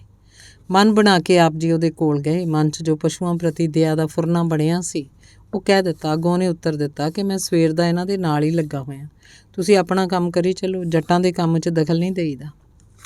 ਅੱਧੇ ਕੁ ਘੰਟੇ ਪਿੱਛੋਂ ਮਨ 'ਚ ਫੇਰ ਵਿਚਾਰ ਆਈ ਕਿ ਪਸ਼ੂ ਤਾਂ ਵਿਚਾਰੇ ਬੇਜ਼ਬਾਨ ਹਨ, ਇਹ ਅੜੀਅਲ ਬਿਰਤੀ 'ਚ ਪਸ਼ੂਆਂ ਪਾਸੋਂ ਉਹਨਾਂ ਦੀ ਵਿੱਤ ਤੋਂ ਜ਼ਿਆਦਾ ਕੰਮ ਲੈ ਰਿਹਾ। ਅੱਤ ਦੀ ਗਰਮੀ ਹੈ, ਜੇ ਉਹ ਵਿਚਾਰੇ ਬੇਵੱਸ ਹਨ ਤਾਂ ਸਾਨੂੰ ਆਪ ਹੀ ਉਹਨਾਂ ਦੇ ਦੁੱਖ ਸੁੱਖ ਦਾ ਖਿਆਲ ਰੱਖਣਾ ਚਾਹੀਦਾ। ਮਨ ਬਣਾ ਕੇ ਫੇਰ ਉਹਨੂੰ ਜਾ ਬੇਨਤੀ ਕੀਤੀ ਕਿ ਸਾਡੀ ਬੇਨਤੀ ਮੰਨ ਕੇ ਇਹਨਾਂ ਨੂੰ ਛੱਡ ਦਿਓ। ਨਾਲ ਹੀ ਕਿਹਾ ਕਿ ਫਸਲ ਦੇਣੀ ਜਾਂ ਬਰਕਤ ਪਾਉਣੀ ਤਾਂ ਪਰਮੇਸ਼ਰ ਦੇ ਵੱਸ 'ਚ ਹੈ, ਅਤੇ ਜੇ ਉਹਨੇ ਦੇਣਾ ਹੀ ਹੈ ਤਾਂ ਇਹ ਜ਼ਰੂਰੀ ਨਹੀਂ ਕਿ ਜ਼ਿਆਦਾ ਵਾਹੁਣ ਨਾਲ ਹੀ ਦੇਵੇ। ਨਾਲੇ ਜਦੋਂ ਅਸੀਂ ਇਹਨਾਂ ਪਸ਼ੂਆਂ ਨੂੰ ਜ਼ਿਆਦਾ ਤੰਗ ਕਰਾਂਗੇ ਤਾਂ ਬੇਜ਼ੁਬਾਨਾਂ ਦੀ ਹਾਂ ਪੈ ਜਾਂਦੀ ਹੈ। ਪਰ ਉਸ ਪ੍ਰੇਮੀ ਨੇ ਇਹ ਗੱਲ ਵੀ ਸੁਣੀ ਅਣਸੁਣੀ ਕਰਕੇ ਦੂਜੇ ਕੰਨੋਂ ਕੱਢਤੀ। ਸਗੋਂ ਉੱਤਰ ਦਿੱਤਾ ਕਿ ਜ਼ਿਮੀਂਦਾਰ ਦੀ ਜੇ ਮਾਂ ਵੀ ਮਰ ਜਾਏ ਤਾਂ ਉਹ ਵੀ ਆਪਣਾ ਵੱਤਰ ਸਾਂਭ ਕੇ ਹੀ ਉਹਦਾ ਸੰਸਕਾਰ ਕਰਦਾ ਹੈ। ਬਾਬਾ ਜੀ ਨੇ ਕਿਹਾ ਕਿ ਅਸੀਂ ਆਪਣਾ ਫਰਜ਼ ਪੂਰਾ ਕਰ ਦਿੱਤਾ, ਅੱਗੋਂ ਤੇਰੀ ਮਰਜ਼ੀ। ਉਹ ਪ੍ਰੇਮੀ ਆਪਣੀ ਧੁਨ 'ਚ ਲੱਗਾ ਰਿਹਾ। ਕਾਫੀ ਸਮੇਂ ਬਾਅਦ ਖੇਤ ਨੂੰ ਸੁਹਾਗਾ ਮਾਰ ਕੇ ਸਾਰਾ ਕੰਮ ਮੁਕਾ ਕੇ ਗਿਆ। ਪਸ਼ੂ ਬਹੁਤ ਰਿਹਾਏ ਸੀ ਅਤੇ ਇੱਕ ਨੇ ਜਾਂਦਿਆਂ ਹੀ ਜ਼ਬਰਦਸਤੀ ਪਾਣੀ ਪੀ ਲਿਆ, ਜਿਸ ਕਰਕੇ ਉਹ ਬਿਮਾਰ ਪੈ ਗਿਆ, ਜਿਹਦਾ ਕਾਫੀ ਇਲਾਜ ਕਰਾਉਣਾ ਪਿਆ। ਅਤੇ ਦਾਸ ਦੇ ਅੱਖੀਂ ਦੇਖਣ ਦੀ ਗੱਲ ਹੈ, ਜਿਸ ਖੇਤ 'ਚ ਕਾਫੀ ਫਸਲ ਹੁੰਦੀ ਸੀ ਉਸ ਖੇਤ 'ਚੋਂ ਕੁਝ ਗਿਣਤੀ ਦੀਆਂ ਭਰੀਆਂ ਹੋਈਆਂ। ਉਹਨਾਂ ਦੇ ਪਿਤਾ ਜੀ ਜੋ ਕਾਫੀ ਗੁਰਮੁਖ ਸਨ ਨੇ ਆਪਣੇ ਪੁੱਤਰ ਨੂੰ ਪੁੱਛਿਆ ਕਿ ਇਸ ਖੇਤ 'ਚ ਤੁਸੀਂ ਇੰਨੀ ਜ਼ਿਆਦਾ ਵਾਹੀ ਵੀ ਕੀਤੀ, ਸਾਰੀ ਸਾਰ ਸੰਭਾਲ ਵੀ ਕੀਤੀ ਅਤੇ ਪਿਛਲੇ ਸਾਲ ਨਾਲੋਂ ਜ਼ਿਆਦਾ ਕੀਤੀ ਸੀ, ਪਰ ਫਸਲ ਨਾ ਮਾਤਰ ਹੋਈ ਹੈ, ਇਹਦਾ ਕੀ ਕਾਰਨ ਹੈ? ਦਇਆ ਸਿੰਘ ਨੇ ਦੱਸਿਆ ਕਿ ਪਿਤਾ ਜੀ ਹੋਰ ਤਾਂ ਸਾਨੂੰ ਕਿਸੇ ਕਾਰਨ ਦਾ ਪਤਾ ਨਹੀਂ, ਪਰ ਇੱਕ ਵਾਰੀ ਜਦੋਂ ਮੈਂ ਦੁਪਹਿਰ ਨੂੰ ਭੁੱਖੇ ਤ੍ਰਿਹਾਏ ਪਸ਼ੂਆਂ ਨਾਲ ਹਲ ਵਾਹੁੰਦਾ ਸੀ ਤਾਂ ਸੰਤਾਂ ਨੇ 2 ਵਾਰੀ ਮੈਨੂੰ ਕਿਹਾ ਵੀ ਗਰਮੀ ਬਹੁਤ ਹੈ, ਰਹਿੰਦਾ ਕੰਮ ਸ਼ਾਮ ਨੂੰ ਕਰ ਲਈ। ਅਤੇ ਕਈ ਵਾਰ ਬੇਜ਼ਬਾਨਾਂ ਦੀ ਹਾਂ ਪੈ ਜਾਂਦੀ ਹੁੰਦੀ ਹੈ, ਪਰ ਮੈਂ ਖੇਤ ਵਾਹ ਕੇ ਸੁਹਾਗਾ ਦੇ ਕੇ ਸਾਰਾ ਕੰਮ ਮੁਕਾ ਕੇ ਆਇਆ ਸੀ। ਅਤੇ ਬਜ਼ੁਰਗ ਸਿਆਣੇ ਸੀ, ਸਮਝ ਗਏ ਕਿ ਖੇਤ 'ਚ ਫਸਲ ਘੱਟ ਹੋਣ ਦਾ ਕਾਰਨ ਬੇਜ਼ੁਬਾਨਾਂ ਨਾਲ ਕੀਤਾ ਵਾਧਾ ਹੀ ਹੈ। ਪੁੱਤਰ ਨੂੰ ਸਮਝਾਇਆ ਕਿ ਦੇਖੋ ਤੁਸੀਂ ਮਿਹਨਤ ਵੀ ਕੀਤੀ, ਆਪ ਵੀ ਤੰਗ ਹੋਏ, ਪਸ਼ੂਆਂ ਨੂੰ ਵੀ ਤੰਗ ਕੀਤਾ ਇਸ ਵਾਸਤੇ ਕਿ ਫਸਲ ਜ਼ਿਆਦਾ ਹੋਵੇ, ਪਰ ਹੋਇਆ ਇਹਦੇ ਉਲਟ। ਸੋ ਅਗਾਂਹ ਲਈ ਖਿਆਲ ਰੱਖਣਾ। ਜੇ ਡੰਗਰ ਆਪਣਾ ਦੁੱਖ ਬੋਲ ਕੇ ਨਹੀਂ ਦੱਸ ਸਕਦੇ ਤਾਂ ਸਾਨੂੰ ਉਹਨਾਂ ਦਾ ਖਿਆਲ ਆਪ ਰੱਖਣਾ ਚਾਹੀਦਾ ਹੈ। ਦੂਸਰੇ ਭਜਨੀਕ ਸਾਧੂ ਮਹਾਤਮਾ ਦਾ ਬਚਨ ਜ਼ਰੂਰ ਮੰਨਣਾ ਚਾਹੀਦਾ ਹੈ, ਭਾਵੇਂ ਉਸ ਸਮੇਂ ਉਸ ਬਚਨ ਨੂੰ ਮੰਨਣ 'ਚ ਘਾਟਾ ਹੀ ਕਿਉਂ ਨਾ ਹੋਵੇ। ਬਚਨ ਮੰਨ ਲੈਣਾ ਚਾਹੀਦਾ ਹੈ। ਇਹ ਗੱਲ ਬੱਚਿਆਂ ਨੂੰ ਸਮਝਾ ਕੇ ਉਹ ਬਜ਼ੁਰਗ ਬਾਬਾ ਜੀ ਪਾਸ ਆਏ ਅਤੇ ਸਾਰੀ ਗੱਲ ਦੱਸੀ ਅਤੇ ਬੇਨਤੀ ਕੀਤੀ ਕਿ ਸਾਡੇ ਅਮਕੇ ਲੜਕੇ ਨੇ ਤੁਹਾਡਾ ਬਚਨ ਨਹੀਂ ਮੰਨਿਆ, ਜਿਸ ਸਦਕਾ ਖੇਤ 'ਚ ਫਸਲ ਵੀ ਨਹੀਂ ਹੋਈ। ਬਾਬਾ ਜੀ ਨੇ ਹੱਥ ਜੋੜ ਕੇ ਬਜ਼ੁਰਗਾਂ ਨੂੰ ਬੇਨਤੀ ਕੀਤੀ ਕਿ ਫਸਲ ਵੱਧ ਘੱਟ ਦੇਣੀ ਤਾਂ ਪਰਮਾਤਮਾ ਦੇ ਵੱਸ 'ਚ ਹੈ। ਉਸ ਦਿਨ ਗਰਮੀ ਬਹੁਤ ਜ਼ਿਆਦਾ ਸੀ, ਡੰਗਰ ਭੁੱਖੇ ਤਿਹਾਏ ਸੀ, ਜਿਸ ਕਰਕੇ ਸਾਨੂੰ ਉਹਨਾਂ ਦੀ ਤਕਲੀਫ ਮਹਿਸੂਸ ਹੁੰਦੀ ਸੀ। ਸਾਡੇ ਪਾਸੋਂ ਸਹਾਰੀ ਨਹੀਂ ਜਾਂਦੀ ਸੀ, ਕਿਉਂਕਿ ਸਾਡੇ ਸਾਹਮਣੇ ਮੂੰਹ 'ਚੋਂ ਜੀਭਾਂ ਕੱਢੀ ਹਰ ਵੇਲੇ ਲੰਘਦੇ ਸਨ। ਸੋ ਅਗਾਂਹ ਲਈ ਬੇਨਤੀ ਹੈ ਕਿ ਪਸ਼ੂਆਂ ਪਾਸੋਂ ਕੰਮ ਲੈਣਾ ਚਾਹੀਦਾ ਹੈ, ਪਰ ਉਹਨਾਂ ਦੇ ਵਿੱਤ ਅਨੁਸਾਰ ਅਤੇ ਬਿਨਾਂ ਕਾਰਨ ਸੋਟੇ ਨਾਲ ਕੁੱਟਣਾ ਵੀ ਨਹੀਂ ਚਾਹੀਦਾ, ਕਿਉਂਕਿ ਉਹਨਾਂ 'ਚ ਵੀ ਸਾਡੇ ਵਾਂਗ ਹੀ ਆਤਮਾ ਹੈ ਜੋ ਦੁੱਖ ਸੁੱਖ ਮਹਿਸੂਸ ਕਰਦੀ ਹੈ। ਪਿਛਲੇ ਕਿਸੇ ਮਾੜੇ ਕਰਮ ਸਦਕਾ ਉਹ ਇਹਨਾਂ ਜੂਨਾਂ 'ਚ ਪੈ ਕੇ ਲੇਖਾ ਪੂਰਾ ਕਰ ਰਹੇ ਹਨ। ਹੁਣ ਆਪਾਂ ਉਹਨਾਂ ਨਾਲ ਵਾਧਾ ਕਰਕੇ ਆਪਣਾ ਲੇਖਾ ਨਾ ਬਣਾਈਏ। ਹੱਦ ਅੰਦਰ ਰਹਿ ਕੇ ਆਪਾਂ ਨੂੰ ਮਿਹਨਤ ਜ਼ਰੂਰ ਕਰਨੀ ਚਾਹੀਦੀ ਹੈ। ਉਸ ਕੀਤੀ ਮਿਹਨਤ ਦਾ ਫਲ ਦੇਣਾ ਦਾਤੇ ਦੇ ਹੱਥ 'ਚ ਹੈ। ਸ੍ਰੀ ਗੁਰੂ ਨਾਨਕ ਦੇਵ ਜੀ ਦਾ ਫੁਰਮਾਨ ਹੈ, ਆਪਣ ਲਿਆ ਜੇ ਮਿਲੈ ਤਾਂ ਸਭ ਕੋ ਭਾਗਟ ਹੋਏ, ਤੇ ਵਿਣ ਕਰਮਾਂ ਕਿਛ ਪਾਈਏ ਨਾਹੀਂ ਜੇ ਬਹੁ ਤੇਰਾ ਧਾਵੇ। ਸਭ ਜੀਆਂ ਅੰਦਰ ਪਰਮੇਸ਼ਰ ਦੀ ਜੋਤ ਜਾਣ ਕੇ ਵਰਤਾਓ ਕਰਨਾ ਚਾਹੀਦਾ ਹੈ। ਜੀਵਾਂ ਉੱਤੇ ਦਇਆ ਕਰਨੀ 68 ਤੀਰਥਾਂ ਦਾ ਇਸ਼ਨਾਨ ਅਤੇ ਸਾਰੇ ਪੁੰਨ ਕਰਮਾਂ ਨਾਲੋਂ ਸ੍ਰੇਸ਼ਟ ਪੁੰਨ ਕਰਮ ਹੈ। 68 ਤੀਰਥ ਸਗਲ ਪੁੰਨ ਜੀ ਦਇਆ ਪ੍ਰਵਾਨ, ਅਤੇ ਦੁੱਖ ਨਾ ਦੇਈ ਕਿਸੇ ਜੀ ਪਤ ਸਿਉਂ ਘਰ ਜਾਓ। ਸ੍ਰੀ ਗੁਰੂ ਨਾਨਕ ਦੇਵ ਜੀ ਨੇ ਤਾਂ ਦਇਆ ਨੂੰ ਹੀ ਦੇਵਤਾ ਤੇ ਖਿਮਾ ਨੂੰ ਮਾੜਾ ਮੰਨਣਾ ਕੀਤਾ। ਦਇਆ ਦੇਵਤਾ ਖਿਮਾ ਜਪ ਮਾਲੀ ਤੇ ਮਾਨਸ ਪ੍ਰਧਾਨ। ਇਸ ਲਈ ਸਤਿਗੁਰਾਂ ਦੇ ਉਪਦੇਸ਼ਾਂ ਨੂੰ ਆਪਣੇ ਜੀਵਨ ਦਾ ਆਧਾਰ ਬਣਾਉਣਾ ਚਾਹੀਦਾ, ਤਦ ਹੀ ਅਸੀਂ ਗੁਰੂ ਖੁਸ਼ੀ ਨੂੰ ਪ੍ਰਾਪਤ ਕਰ ਸਕਾਂਗੇ। ਅਗਲਾ ਭਾਗ ਹੈ ਬਦ ਅਸੀਸ ਦਾ ਅਸਰ। ਗਰਮੀਆਂ ਦੇ ਦਿਨ ਸਨ। ਬਾਬਾ ਜੀ ਆਪਣੀ ਝੌਂਪੜੀ 'ਚੋਂ ਬਾਹਰ ਅੰਬ ਦੀ ਛਾਂ ਹੇਠ ਬੈਠੇ ਆਪਣੇ ਮੌਜ ਵਿੱਚ ਸਿਮਰਨ ਕਰ ਰਹੇ ਸਨ ਕਿ 2-3 ਪ੍ਰੇਮੀ ਰਸਤੇ ਜਾਂਦੇ ਜਾਂਦੇ ਆਪ ਜੀ ਪਾਸ ਆ ਗਏ। ਫਤਿਹ ਬੁਲਾਈ, ਬੈਠ ਗਏ। ਬਾਬਾ ਜੀ ਨੇ ਜਲ ਪਾਣੀ ਦੀ ਸੇਵਾ ਪੁੱਛੀ, ਆਉਣ ਦਾ ਕਾਰਨ ਪੁੱਛਿਆ। ਉਹਨਾਂ ਨੇ ਉੱਤਰ ਦਿੱਤਾ, ਅਸੀਂ ਗੜਦੀ ਵਾਲਾ ਨੂੰ ਜਾ ਰਹੇ ਸੀ। ਆਪ ਜੀ ਨੂੰ ਬਾਹਰ ਛਾਵੇਂ ਬੈਠ ਕੇ ਅਸੀਂ ਸਲਾਹ ਕੀਤੀ ਕਿ ਨਾਲੇ ਥੋੜ੍ਹਾ ਚਿਰ ਛਾਵੇਂ ਆਰਾਮ ਕਰ ਲਈਏ, ਨਾਲ ਹੀ ਆਪ ਜੀ ਨਾਲ ਗੱਲਾਂ ਬਾਤਾਂ ਕਰਕੇ ਥੋੜ੍ਹਾ ਸਮਾਂ ਬਿਤਾ ਲਈਏ। ਉਹਨਾਂ ਨੇ ਇੰਨਾ ਕਹਿ ਕੇ ਕੁਝ ਦੁਨਿਆਵੀ ਕੁਝ ਸਿਆਸੀ ਗੱਲਾਂ ਆਰੰਭ ਕਰਤੀਆਂ। ਆਪ ਜੀ ਥੋੜ੍ਹਾ ਸਮਾਂ ਤਾਂ ਉਹਨਾਂ ਦੀਆਂ ਗੱਲਾਂ ਸੁਣਦੇ ਰਹੇ ਅਤੇ ਹੋਲ ਹੁੰਗਾਰਾ ਕਰਦੇ ਰਹੇ, ਪਰ ਜਦੋਂ ਆਪ ਨੇ ਵੇਖਿਆ ਕਿ ਇਹ ਤਾਂ ਪਾਣੀ ਰਿੜਕ ਰਹੇ ਹੈ ਅਤੇ ਅਜੇ ਖਹਿੜਾ ਛੱਡਣ ਦੇ ਰੌਂਅ 'ਚ ਨਹੀਂ ਹੈ, ਤਾਂ ਆਪ ਜੀ ਨੇ ਸ੍ਰੀ ਸੁਖਮਨੀ ਸਾਹਿਬ ਜੀ ਦਾ ਪਾਠ ਆਰੰਭ ਕਰ ਦਿੱਤਾ। ਉਹ ਪ੍ਰੇਮੀ ਕਹਿਣ ਲੱਗੇ, ਬਾਬਾ ਜੀ ਅਸੀਂ ਤਾਂ ਤੁਹਾਡੇ ਪਾਸ ਬੈਠਣ ਅਤੇ ਗੱਲਾਂ ਬਾਤਾਂ ਕਰਨਾ ਹੈ, ਪਰ ਤੁਸੀਂ ਤਾਂ ਪਾਠ ਸ਼ੁਰੂ ਕਰਤਾ, ਪਤਾ ਨਹੀਂ ਪਾਠ ਕਦੋਂ ਮੁੱਕਣਾ ਹੈ। ਸਾਨੂੰ ਹੁਣ ਖੁਸ਼ੀਆਂ ਬਖਸ਼ੋ, ਅਸੀਂ ਚੱਲਦੇ ਹਾਂ। ਬਾਬਾ ਜੀ ਨੇ ਪਾਠ ਕਰਦੇ ਹੀ ਸਿਰ ਨੀਵਾਂ ਕਰਕੇ ਉਹਨਾਂ ਨੂੰ ਜਾਣ ਲਈ ਵਿਦਾਇਗੀ ਦੇ ਦਿੱਤੀ ਅਤੇ ਆਪ ਜੀ ਪਾਠ ਕਰਦੇ ਰਹੇ। ਆਪ ਜੀ ਨੂੰ ਨਿੱਤ ਇਹੋ ਜਿਹੇ ਪੁਰਸ਼ਾਂ ਨਾਲ ਵਾਹ ਪੈਂਦਾ ਰਹਿੰਦਾ ਸੀ, ਅਤੇ ਜਦੋਂ ਆਪ ਜੀ ਨੇ ਵੇਖਣਾ ਕਿ ਆਏ ਪੁਰਸ਼ ਲੋੜ ਤੋਂ ਵੱਧ ਐਵੇਂ ਫਾਲਤੂ ਗੱਲਾਂ ਕਰ ਰਹੇ ਹੈ, ਆਪਣਾ ਵੀ ਸਮਾਂ ਵਿਅਰਥ ਗਵਾ ਰਹੇ ਹੈ ਅਤੇ ਸਾਨੂੰ ਵੀ ਨਾਲ ਹੀ ਭਾਈਵਾਲ ਬਣਾ ਰਹੇ ਹੈ, ਅਤੇ ਆਪ ਜੀ ਨੇ ਉਹਨਾਂ ਦੀ ਚੱਲ ਰਹੀ ਗੱਲ ਦੀ ਥੋੜ੍ਹੀ ਵੇਲ ਵੇਖ ਕੇ ਕਹਿਣਾ ਕਿ ਆਓ ਆਪਾਂ ਥੋੜ੍ਹਾ ਬਾਣੀ ਦਾ ਪਾਠ ਕਰ ਲੈਂਦੇ ਹਾਂ ਅਤੇ ਤੁਸੀਂ ਸੁਣਨ ਦੀ ਕਿਰਪਾ ਕਰੋ। ਇਹ ਕਹਿ ਕੇ ਆਪ ਜਾਂ ਕਿਸੇ ਹੋਰ ਪ੍ਰੇਮੀ ਪਾਸੋਂ ਸ੍ਰੀ ਸੁਖਮਨੀ ਸਾਹਿਬ ਜੀ ਦਾ ਜਾਂ ਕਿਸੇ ਹੋਰ ਬਾਣੀ ਦਾ ਪਾਠ ਆਰੰਭ ਕਰ ਜਾਂ ਕਰਵਾ ਦੇਣਾ। ਬਹੁਤੀ ਵਾਰੀ ਵੇਖਣ 'ਚ ਆਇਆ ਕਿ ਜਦੋਂ ਬਾਬਾ ਜੀ ਨੇ ਪਾਠ ਆਰੰਭ ਕਰਨਾ ਤਾਂ ਗੱਲਾਂ ਕਰਨ ਵਾਲੇ ਪ੍ਰੇਮੀ ਨੇ ਕਹਿਣਾ, ਚੰਗਾ ਬਾਬਾ ਜੀ ਤੁਸੀਂ ਤਾਂ ਹੁਣ ਪਾਠ ਕਰਨਾ, ਸਾਨੂੰ ਖੁਸ਼ੀਆਂ ਬਖਸ਼ੋ। ਆਪ ਜੀ ਨੇ ਪਾਠ ਕਰਦੇ ਕਰਦੇ ਹੀ ਉਹਦੇ ਜਾਣ ਦੀ ਫਤਿਹ ਦਾ ਉੱਤਰ ਥੋੜ੍ਹਾ ਸਿਰ ਨੀਵਾਂ ਕਰਕੇ ਦੇ ਦੇਣਾ ਅਤੇ ਉਸ ਪ੍ਰੇਮੀ ਨੇ ਉੱਥੋਂ ਪੱਤਰਾ ਵੱਜ ਜਾਣਾ। ਕੋਈ ਵਿਰਲਾ ਹੀ ਭਾਗਾਂ ਵਾਲਾ ਥੋੜ੍ਹੀ ਦੇਰ ਗੁਰਬਾਣੀ ਦਾ ਪਾਠ ਸੁਣਨ ਲਈ ਬੈਠਦਾ, ਅਤੇ ਜੋ ਬੈਠਦਾ ਵੀ ਉਹ 2-4 ਅਸ਼ਟਪਦੀਆਂ ਸੁਣ ਕੇ ਕਹਿ ਦਿੰਦਾ, ਚੰਗਾ ਜੀ ਸਾਨੂੰ ਹੁਣ ਖੁਸ਼ੀਆਂ ਬਖਸ਼ੋ, ਅਤੇ ਤੁਰ ਜਾਂਦਾ। ਕਿਉਂਕਿ ਗੁਰੂ ਪਾਤਸ਼ਾਹ ਜੀ ਦਾ ਵੀ ਅਟੱਲ ਫਰਮਾਨ ਹੈ ਕਿ ਉਹਨਾਂ ਦਾ ਪੱਖ ਸੋ ਉੱਥੈ ਨਾਹੀਂ, ਜਾਏ ਕੂੜ ਲਹਿਨ ਭੇ ਡਾਰੇ। ਜਿਸ ਖੁਰਾਕ ਦੀ ਪੂਰਤੀ ਲਈ ਉਹ ਬੈਠੇ ਸੀ, ਉਹਨਾਂ ਦੀ ਖੁਰਾਕ ਉੱਥੋਂ ਮਿਲਣੀ ਬੰਦ ਹੋ ਗਈ, ਜਿਸ ਸਦਕਾ ਉਹਨਾਂ ਨੂੰ ਅਲਵਿਦਾ ਕਹਿਣੀ ਹੀ ਪੈਣੀ ਹੈ। ਆਪ ਜੀ ਦਾ ਇਹ ਤਜਰਬਾ ਅਜੇ ਵੀ ਕਿਸੇ ਨੇ ਅਜਮਾਉਣਾ ਹੋਵੇ ਤਾਂ ਅਜ਼ਮਾ ਕੇ ਵੇਖਿਆ ਜਾ ਸਕਦਾ ਹੈ। ਦੁਨਿਆਵੀ ਗੱਲਾਂ ਕਰਦਿਆਂ ਭਾਵੇਂ ਘੰਟੇ ਬੀਤ ਜਾਣ, ਪਰ ਜੇ ਗੱਲਾਂ ਨੂੰ ਰੋਕ ਕੇ ਤੁਸੀਂ ਗੁਰਬਾਣੀ ਦਾ ਪਾਠ ਕਰਨਾ ਆਰੰਭ ਕਰ ਦਿਓ ਤਾਂ ਵੇਖਣਾ 5-10 ਮਿੰਟਾਂ 'ਚ ਇੱਕ ਦੋ ਕਰਕੇ ਸਾਰੇ ਉੱਠਣੇ ਸ਼ੁਰੂ ਹੋ ਜਾਣਗੇ, ਅਤੇ ਵਿਰਲੇ ਭਾਗਾਂ ਵਾਲੇ ਖਰੇ ਸੌਦੇ ਦੇ ਵਪਾਰੀ ਰਹਿ ਜਾਣਗੇ। ਕਿਉਂਕਿ 5ਵੇਂ ਸਤਿਗੁਰੂ ਜੀ ਦਾ ਫਰਮਾਨ ਹੈ, ਇਹ ਵਪਾਰ ਵਿਰਲਾ ਵਪਾਰ ਹੈ, ਜਾਂ ਇਹ ਵੱਖਰ ਵਪਾਰੀ ਸੋ ਦ੍ਰਿੜੈ ਭਾਈ, ਗੁਰ ਸ਼ਬਦ ਕਰੇ ਵਿਚਾਰ। ਕਿਉਂਕਿ ਸੱਚ ਤੇ ਕੂੜ ਦਾ ਮੇਲ ਨਹੀਂ, ਵਿੱਚ ਸੱਚੇ ਕੂੜ ਨਾ ਗੱਡਈ, ਮਨ ਵੇਖੋ ਕੋ ਨਿਰਜਾਸ। ਗੁਰਬਾਣੀ ਸੱਚ ਦ੍ਰਿੜ ਕਰਨ ਲਈ ਪ੍ਰੇਰਦੀ ਹੈ। ਸੰਸਾਰ ਦਾ ਸਾਰਾ ਆਧਾਰ ਕੂੜ 'ਤੇ ਹੀ ਹੈ, ਸੋ ਕੋਟਣ ਮੈਂ ਨਾਨਕ ਕੋ ਨਾਰਾਇਣ ਜੇ ਚੇਤ। ਤੇ ਹੈਨ ਵਿਰਲੇ ਨਾਹੀਂ ਕਣੇ, ਫੈਲ ਫੱਕੜ ਸੰਸਾਰ। ਉਹ ਪ੍ਰੇਮੀ ਅਜੇ ਗਈ ਸੀ ਕਿ ਪਿੰਡ ਮਾਛੀਆਂ ਤੋਂ ਇੱਕ ਪ੍ਰੇਮੀ ਜਿਹਦਾ ਨਾਂ ਸਰਦਾਰ ਹਰਬਖਸ਼ ਸਿੰਘ ਸੀ ਆ ਪੁੱਜੇ। ਬਾਬਾ ਜੀ ਨੂੰ ਫਤਿਹ ਬੁਲਾਈ, ਪਾਠ ਸੁਣਨ ਲੱਗ ਪਏ। ਪਾਠ ਦੀ ਸਮਾਪਤੀ 'ਤੇ ਆਪ ਜੀ ਨੇ ਸਰਦਾਰ ਹਰਬਖਸ਼ ਸਿੰਘ ਜੀ ਨੂੰ ਆਉਣ ਦਾ ਕਾਰਨ ਪੁੱਛਿਆ। ਸਰਦਾਰ ਹਰਬਖਸ਼ ਸਿੰਘ ਜੀ ਨੇ ਬੇਨਤੀ ਕੀਤੀ ਕਿ ਬਾਬਾ ਜੀ ਆਪ ਜੀ ਜਾਣੀ ਜਾਣ ਹੋ, ਜਿਵੇਂ ਕਿ ਆਪ ਜੀ ਨੂੰ ਪਤਾ ਹੀ ਹੈ ਕਿ ਬਾਰਿਸ਼ ਕਦੇ ਸਮੇਂ ਨਾਲ ਹੋ ਜਾਂਦੀ ਹੈ, ਕਈ ਵਾਰ ਔੜ ਲੱਗ ਜਾਂਦੀ ਹੈ, ਜਿਸ ਸਦਕਾ ਫਸਲ ਨਹੀਂ ਹੁੰਦੀ, ਅਤੇ ਸਾਡੇ ਨਾਲ ਦੇ ਖੇਤਾਂ 'ਚ ਲੋਕਾਂ ਨੇ ਟਿਊਬਵੈੱਲ ਲਾਏ ਹੈ। ਉਹ ਆਪਣੀ ਮਰਜ਼ੀ ਨਾਲ ਜਦੋਂ ਚਾਹੁਣ ਫਸਲ ਨੂੰ ਪਾਣੀ ਲਾ ਲੈਂਦੇ ਆ। ਸੋ ਉਹਨਾਂ ਵੱਲ ਵੇਖ ਕੇ ਮੈਂ ਵੀ ਆਪਣੇ ਖੇਤ 'ਚ ਬੋਰ ਕਰਾਉਣਾ ਆਰੰਭ ਕੀਤਾ। ਤਕਰੀਬਨ ਦੂਰ ਤੱਕ 10-12 ਬੋਰ ਕਾਫੀ ਡੂੰਘਾਈ ਤੱਕ ਕੀਤੇ ਹਨ। ਪੱਤਣ ਵੀ ਠੀਕ ਆ ਜਾਂਦਾ ਹੈ। ਬੋਰ ਕਰਨ ਵਾਲੇ ਵੀ ਕਹਿੰਦੇ ਆ ਕਿ ਪੱਤਣ ਬਹੁਤ ਸੋਹਣਾ ਹੈ। ਬਾਕੀ ਸਾਰੇ ਬੋਰ ਕਿਸੇ ਪੱਤਣ 'ਤੇ ਚੱਲਦੇ ਹੈ, ਪਰ ਜਦੋਂ ਬੋਰ ਚਾਲੂ ਕਰੀਦਾ ਹੈ ਪਾਣੀ ਨਹੀਂ ਆਉਂਦਾ। ਖਰਚਾ ਵੀ ਤੋਂ ਜ਼ਿਆਦਾ ਹੋ ਚੁੱਕਿਆ ਹੈ। ਅਗਾਂਹ ਵੀ ਕੋਈ ਆਸ ਨਹੀਂ। ਮੈਂ ਹੁਣ ਆਪ ਜੀ ਪਾਸ ਬੇਨਤੀ ਲੈ ਕੇ ਆਇਆ ਕਿ ਮੈਨੂੰ ਕੋਈ ਉਪਾਅ ਦੱਸੋ ਜਿਸ ਕਰਕੇ ਮੈਨੂੰ ਟਿਊਬਵੈੱਲ ਲਾਉਣ ਵਿੱਚ ਸਫਲਤਾ ਪ੍ਰਾਪਤ ਹੋਵੇ ਅਤੇ ਪਾਣੀ ਮਿਲ ਜਾਏ। ਬਾਬਾ ਜੀ ਸਰਦਾਰ ਹਰਬਖਸ਼ ਸਿੰਘ ਹੋਰਾਂ ਦੀ ਗੱਲ ਸੁਣ ਕੇ ਕੁਝ ਦੇਰ ਚੁੱਪ ਰਹੇ। ਕਹਿਣ ਲੱਗੇ ਕਿ ਤੁਸੀਂ ਧੁੱਪੇ ਆਏ ਹੋ, ਕੁਝ ਜਲ ਪਾਣੀ ਛਕ ਲਓ। ਆਪ ਦਾ ਬਚਨ ਮੰਨ ਕੇ ਸਰਦਾਰ ਹਰਬਖਸ਼ ਸਿੰਘ ਜੀ ਨੇ ਥੋੜ੍ਹਾ ਜਲ ਪਾਣੀ ਛਕਿਆ ਅਤੇ ਮੁੜ ਬਾਬਾ ਜੀ ਪਾਸ ਆ ਬੈਠੇ। ਸਰਦਾਰ ਹਰਬਖਸ਼ ਸਿੰਘ ਦੇ ਬੈਠਦੇ ਹੀ ਆਪ ਨੇ ਉਹਨਾਂ ਨੂੰ ਕਿਹਾ ਕਿ ਸਰਦਾਰ ਜੀ ਤੁਸੀਂ ਕਿਸੇ ਗਰੀਬ ਦੇ ਪੈਸੇ ਦੇਣੇ ਹੈ ਜੋ ਨਹੀਂ ਦਿੱਤੇ।